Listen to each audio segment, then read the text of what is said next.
এই দেখেন বুলুগলি দিয়ে আর আলু দিয়ে ভর্তা বানাইতেছে। আগে বুলুগলি আমাদের গরম পানিতে দিয়ে একটু লবণ লগে দিয়ে সিদ্ধ করে নিচ্ছি। সিদ্ধ করে নিই আর আলুরও মুড়ছি পুড়ে আন বুলুগলি দিই, আলু দিই, ডিম দিই ভর্তা বানাই। আপনারা এরকম বানাই, অনেক মজা কিন্তু এই ভর্তাটা। এক আইস যদি আলু দিয়ে বানান এটা হচ্ছে এক স্বাদ, একের যদি বুলুগলি দিয়ে বানান এটা হচ্ছে আলাদা স্বাদ। এখন আমি মিক্সি বানাইতেছি, এটার স্বাদ হচ্ছে অন্যরকম। আপনারা এরকমটা বানাই দেখেন, এই জিনিসটা অনেক মজা। এই দেখেন বুলুগলি এর আলু মিক্স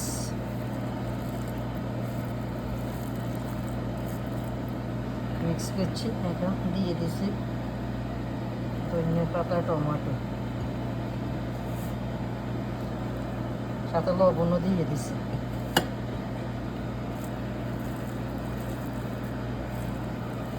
লবণ, ধনিয়া পাতা, লাল পেঁয়াজ, সাথে মেশিন দিয়ে সালাতের মেশিন দিয়ে আমাদের গিয়েছে না, ডিম সিদ্ধ করি, একটা ডিম দিয়ে দিছি।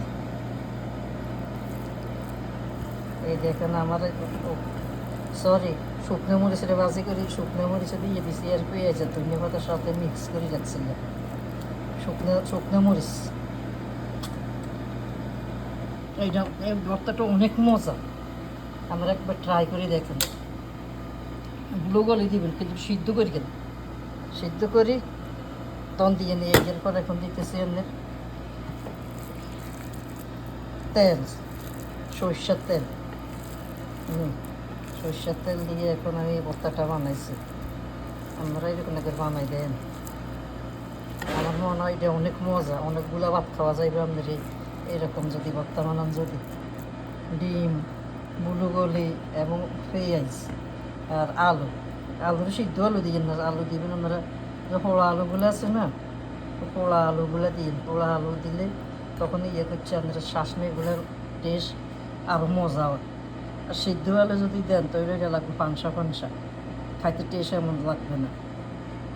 আমার আজকে রয়েছে মনে করেন এই যে শাসনি, কার কার পছন্দ এই শাসনিটা।